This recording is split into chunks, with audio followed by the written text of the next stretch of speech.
Hello, welcome to Renaissance Minis. This is part 3 in a special series of videos I'm doing on how to make a French cottage.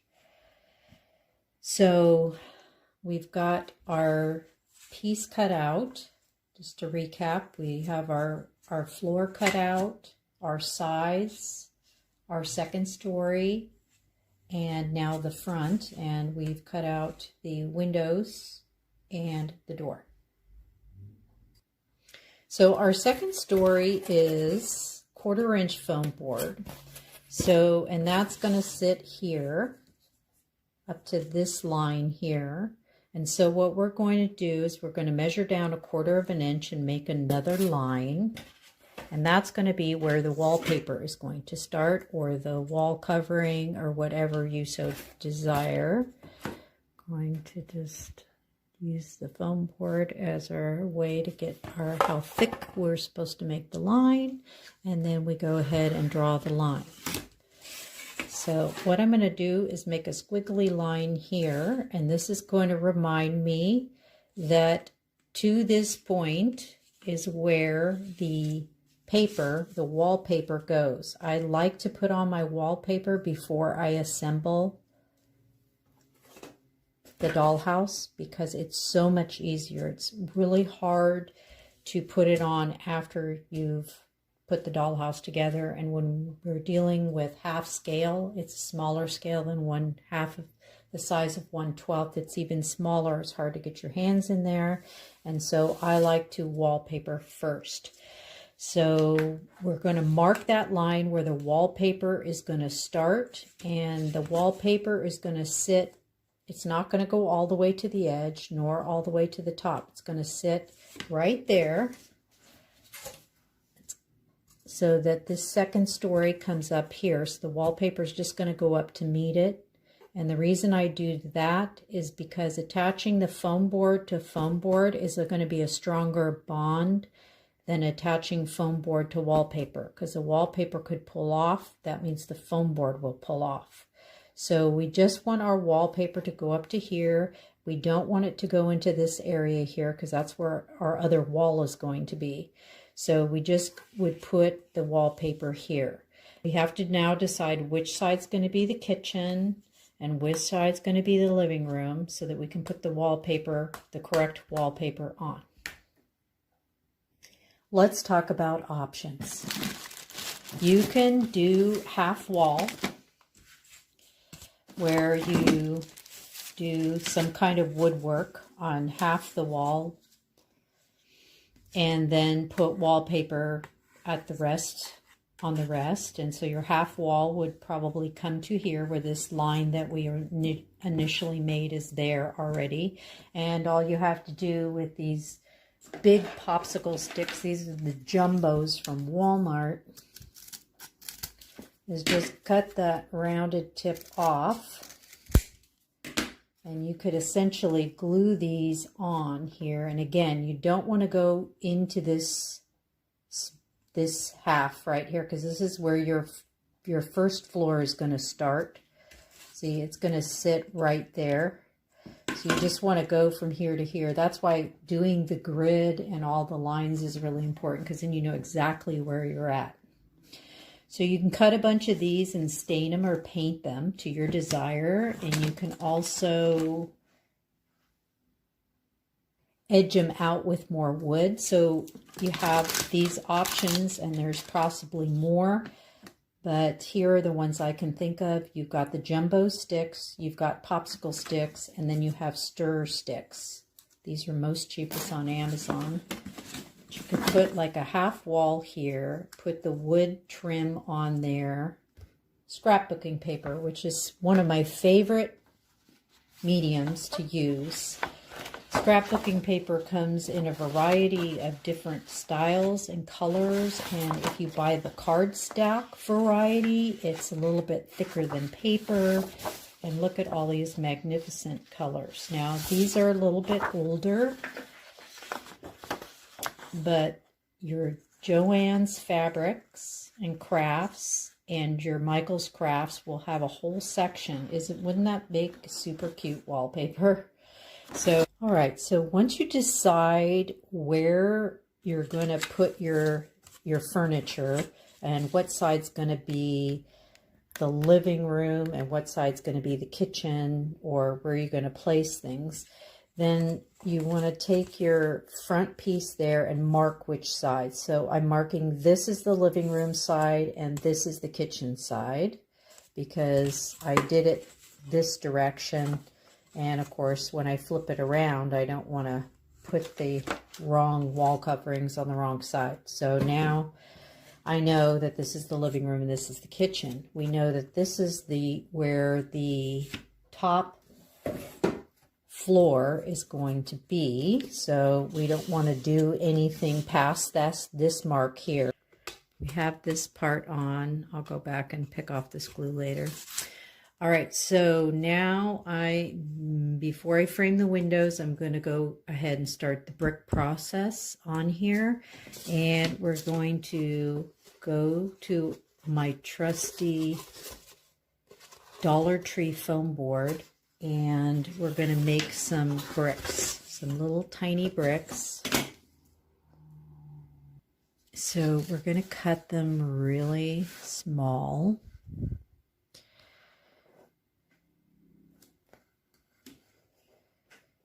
Thinking 1/4 of an inch.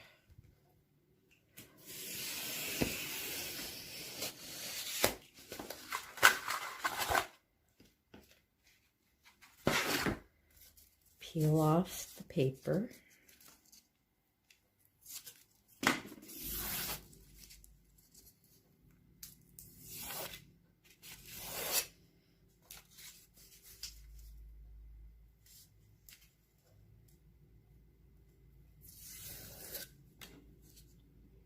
And then we're going to cut little teeny bricks here.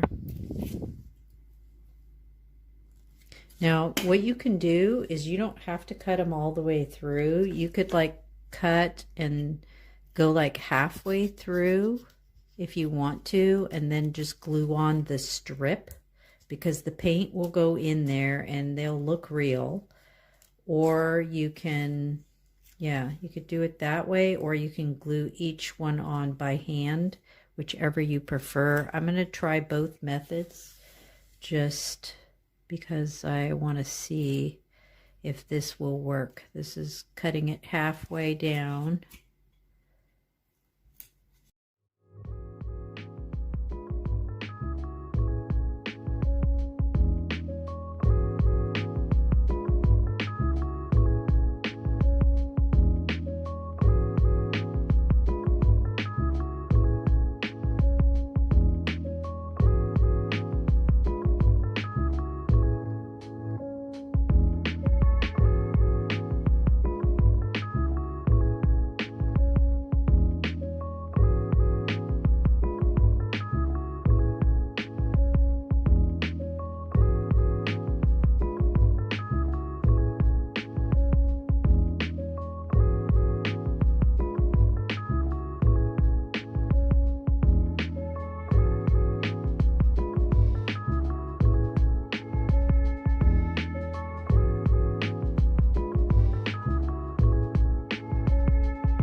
going to be our living room area. You can see where the floor is going to be. It's going to come up to here on both sides. Then we're going to have the kitchen area.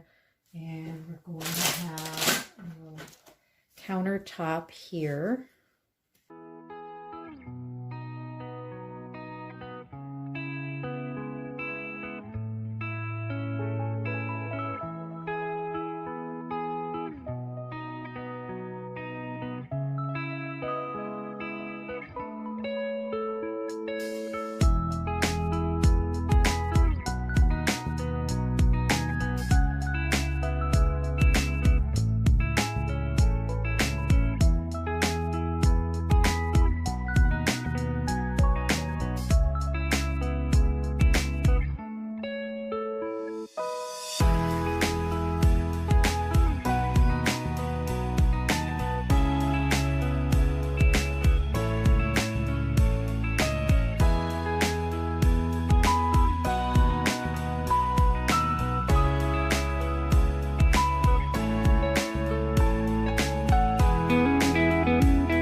So while the front is drying, we are going to mark our side pieces.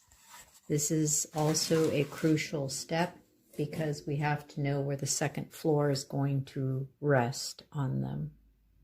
So take your two side pieces and you are going to measure 5.5 inches up from the bottom and make a line.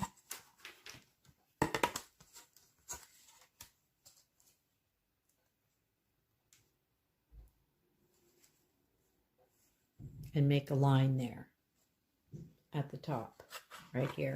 And do that on both pieces, and that way you know that that's where your second story is going to, it's going to sit right there.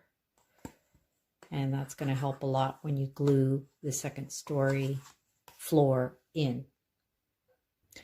So now that you have your two sides marked out with your second floor lines, you know where that 1/4 inch piece of foam board is going to go for your second story. Take this side piece. We're going to put it right here. We're going to see exactly where this is going to sit. The bottom is going to come to there, so I'm going to go ahead and mark that with my pencil. The camera so you can see what I'm doing. This is roughly where the, so you see it's just going to be, because our second story floor is 1/4 inch, we have to make allowance for that. So now we have two lines And this second story is going to fit perfectly right there where that 1/4 inch is. So put your wallpaper up to this first line here. All right, so now that we have our walls and we have where our second floor is going to be, now I'm going to pick some fabrics and colors to go into this living room area. Before you choose your wallpaper, you want to make sure you have your color palettes ready. This is just a recommendation. When you are choosing your color palette for your dollhouse, I would go with at least 3 types of fabric, and so that you, like something with some detail, something that's plain. And what I usually do, and you don't have to do this, of course, but I usually like to have one velour fabric. Velour is very stretchy. It's very soft. It tends to like bunch up and look very natural, like real fabric. It's not too stiff. I generally pick one velour fabric, a neutral color, either a cream like this, which you can get at Joann's Fabrics, or a gray, or some other color. And then I would pick 2 fabrics, and you may even want to pick a 4th fabric, which would be a neutral, like just a regular white. Like in this case, if you look at these 2 blues, you can do 2 types of fabric like this. They don't have to be, I don't try to be matchy-matchy. I try to coordinate rather than be matchy-matchy. I thought I was going to be drawn to the blues, but I'm drawn to this, the green, the grays, with a little hint of gold. So I think I'm going to do that for the living room. So this is what I would do. I would just glue this right on to the wall, which is what I'm going to do, because I often use paper, and I think that fabric gives texture. Foam. We're going to do bricks again. We're going halfway deep in. I'm cutting the strips first. Try not to go all the way through. I find that this is a much better way than scoring it with a pen cap or anything. I like the way it turned out on the front wall.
You can see under there how cozy that's going to be with the fireplace there in the corner.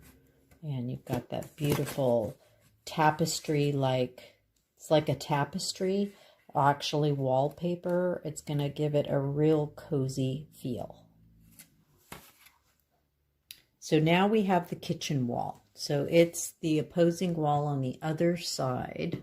Set the house up so that you can kind of see what it would look like.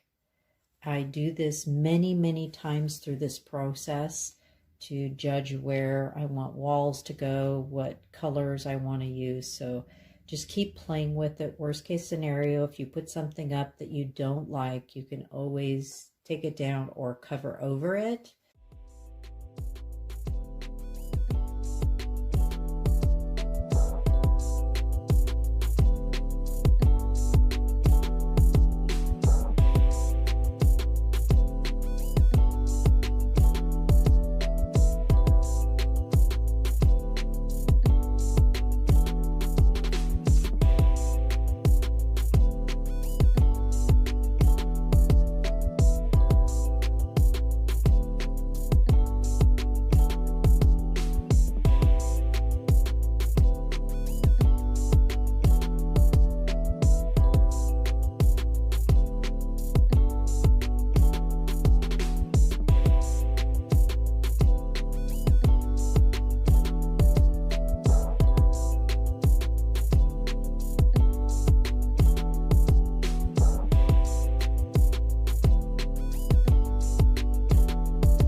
Cut the roof where the roof is going to be. And so to do that, taking my foam board, and this is a total of 7 inches, so I'm going to 3.5 and making a mark there. That way 3.5 on that side, 3.5 on that side, so it's dead center. And then I'm making a mark here, dead center. And then we're going to take our ruler, we're going to go to the very top here, and we're going to come down at an angle here. I'll try to do this exact same thing.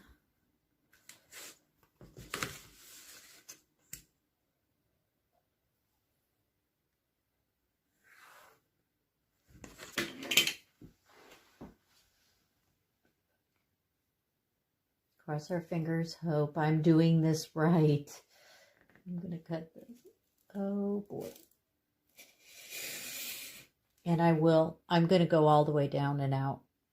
I just decided that. I'm just going to do it there.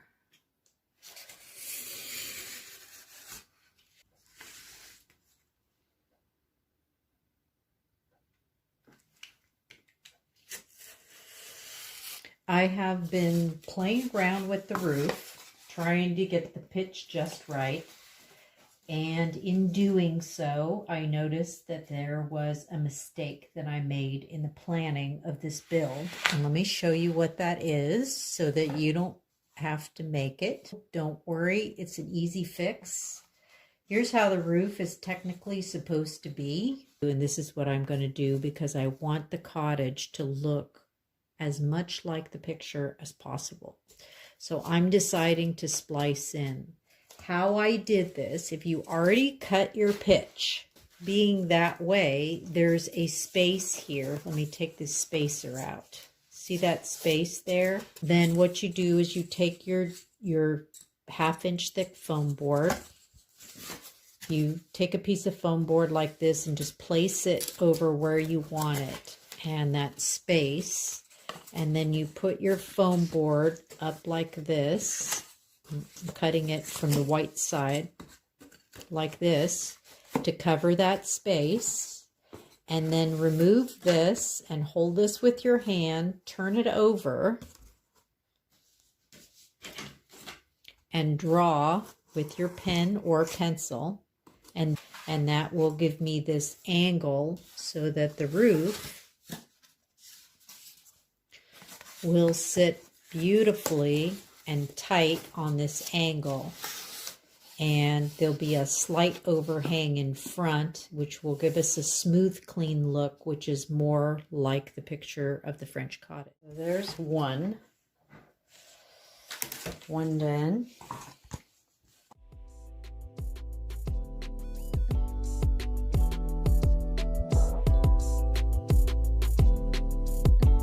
Right, so I added stir sticks to the bottom of this. The top floor is going to rest here, so I put these here and then I painted them with the Craft Smart burnt umber and a little water. So after changing the wallpaper multiple times in the kitchen, I have decided that I want one of the kitchen walls to be all brick to go along with this theme, because it looks kind of funny that this top part is brick and there's no brick here.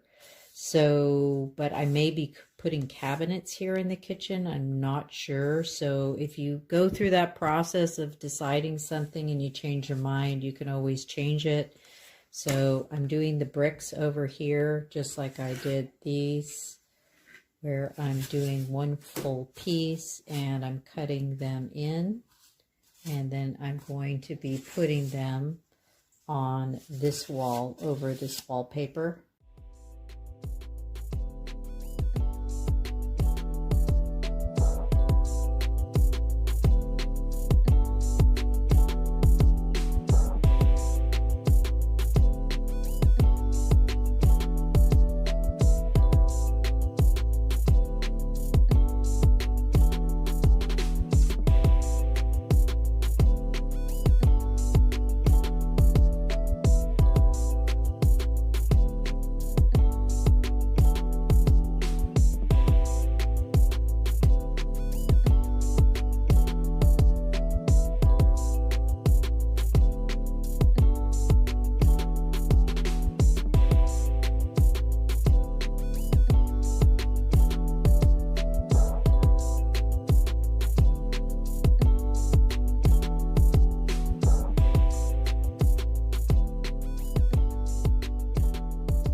And once we've done that, then we can press with our fingers. This is going to make the bricks look uneven. Just going to use the warmth of our fingers to kind of press the foam board. You see how that's denting it? We're just going to dent it in all over.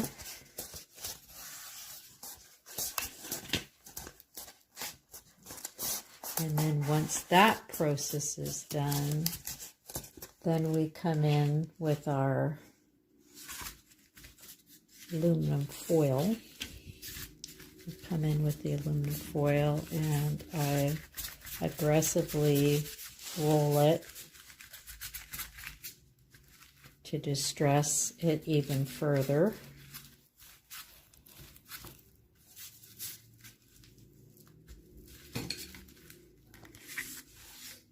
And there we go. So see all that beautiful texture there? That's all going to come out when we paint it. And you can even go back through here and re-knife this if you want to make some of those lines deeper. But I think it looks great. So I'm going to go ahead and paint this with the Apple Barrel Matte Antique Parchment. And I'm going to hit it with a little bit of the Warm Buff. I'm going to use my e.l.f. blush brush.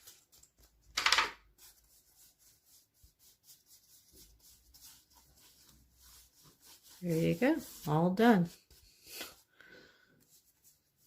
Don't have to do the top edge because that's where the second story is going to go, but I would do the sides.